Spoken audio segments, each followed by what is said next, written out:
نحمده ونصلی علی رسولہ الکریم اما بعد۔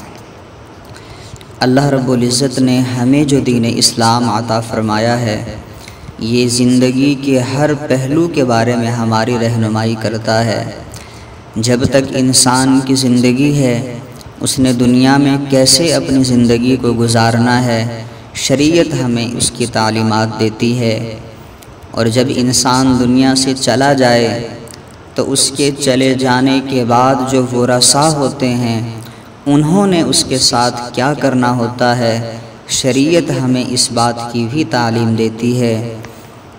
ہمارے معاشرے کے اندر ایک بہت غلط طریقہ پایا جاتا ہے کہ جب انسان دنیا سے چلا جاتا ہے تو وہ جو کچھ مال پیسہ چھوڑ کر جاتا ہے تو جو ورثاء ہوتے ہیں وہ اس کے مال کے ساتھ شریعت کے حکم کے خلاف خرچ کرنا شروع کر دیتے ہیں، جبکہ شریعت نے ہمیں یہ تعلیمات سکھائی ہیں اس پیسے کو کہاں خرچ کرنا ہے، کیسے خرچ کرنا ہے، اس مال پیسے کا کیا حکم ہوتا ہے، شریعت ہمیں ان احکامات کے بارے میں بتاتی ہے۔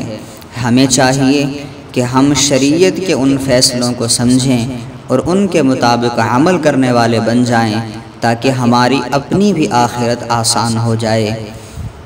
یاد رکھیے کہ جب انسان کی آنکھ بند ہو جاتی ہے تو اس کا جتنا بھی مال پیسہ ہوتا ہے اس پر سارے ورثاء کا حق ہو جاتا ہے۔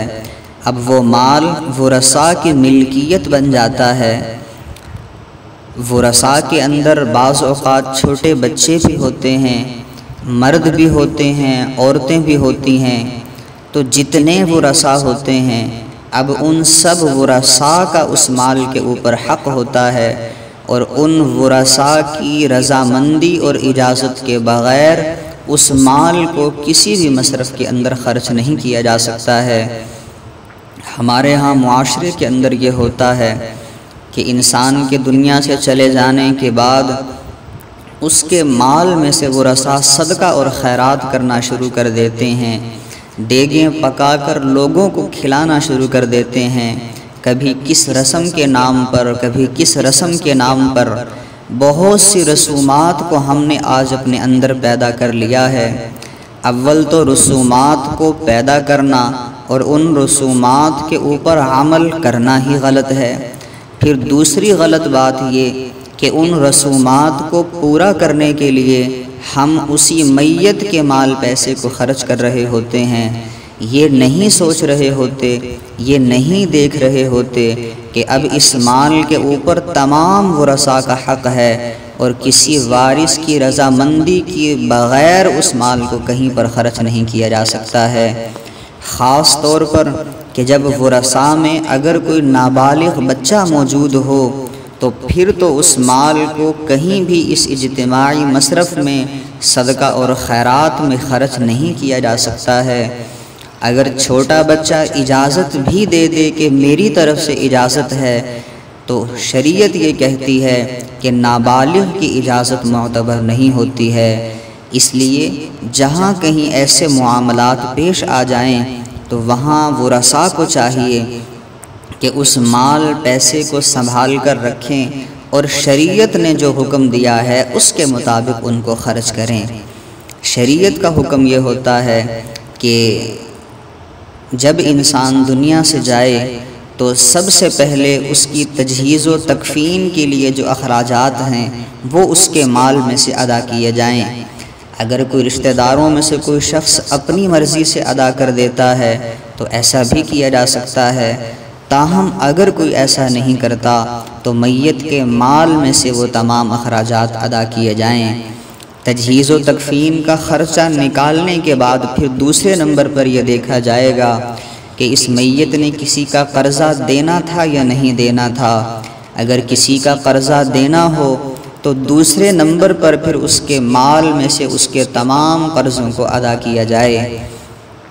جب قرضے ادا کر دیے جائیں اب جو مال بچ جائے تو تیسرے نمبر پر پھر یہ دیکھا جاتا ہے کہ آیا اس بندے نے کسی کے لیے وصیت تو نہیں کی تھی۔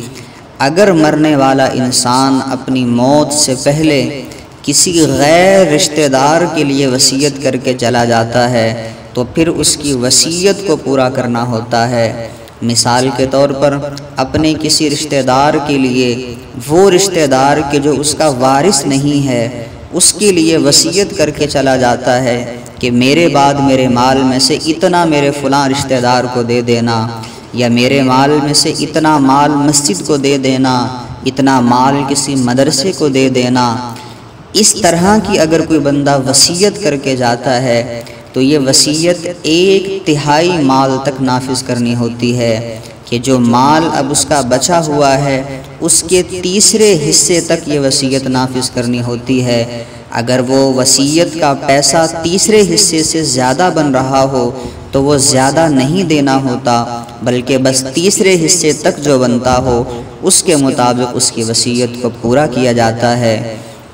اب وصیت پورا کرنے کے بعد اب جو مال بچ جاتا ہے اس کو ورثاء کے درمیان تقسیم کرنا ہوتا ہے۔ ہر وارث کا اللہ رب العزت نے ایک حصہ مقرر کیا ہوا ہے، تو جس کا جو حصہ شریعت کے اندر مقرر ہے اس کے مطابق اس حصے کو اس وارث کو دے دیا جائے۔ تو یہ ہیں مال کے ساتھ 4 طرح کے کام کہ جو مرنے کے بعد انسان کے مال میں کرنے ہوتے ہیں، اور یہ اسی طرح ترتیب کے ساتھ کرنے ہوتے ہیں کہ سب سے پہلے نمبر پر میت کے مال میں سے کفن دفن کے اخراجات کو پورا کیا جائے، دوسرے نمبر پر اس کے قرضوں کو ادا کیا جائے، تیسرے نمبر پر اگر کوئی وصیت اس نے کی ہے تو وہ وصیت 1/3 مال تک نافذ کی جائے، پھر چوتھے نمبر پر جو مال بچ جاتا ہے اس کو ورثاء کے درمیان تقسیم کرنا ہوتا ہے۔ یہ شریعت مطہرہ کی ہمیں تعلیم ہے۔ ہمیں چاہیے کہ ہم شریعت کے ان احکامات کو بھی سیکھا کریں، سمجھا کریں اور اس کے مطابق عمل کرنے والے بن جائیں۔ اللہ نہ کرے اگر میت کے مال کے ساتھ کوئی ہم نے ایسا کام کر دیا کہ جو شریعت کے خلاف ہوگا تو یہ حقوق العباد کے اندر آتا ہے، اور حقوق العباد کے اندر جو بندہ نقصان کرتا ہے اس کی تلافی پھر اللہ کے ہاں ایسے نہیں ہوتی۔ وہ حقوق العباد بندے کو اللہ کے ہاں پکڑ کا باعث بننے والے بن جاتے ہیں۔ اس لیے ہمیں چاہیے ہم ان حقوق العباد کا خاص طور پر خیال کیا کریں، کسی کا کوئی مال پیسہ کوئی ہمارے ذمے کے اندر نہ رہ جائے، اس سے جان چھڑایا کریں، اور جو شریعت نے حکم دیا ہے اس کے مطابق عمل کیا کریں۔ اللہ رب العزت ہمیں توفیق عمل نصیب فرمائے۔ وآخر دعوانا ان الحمد للہ رب العالمین۔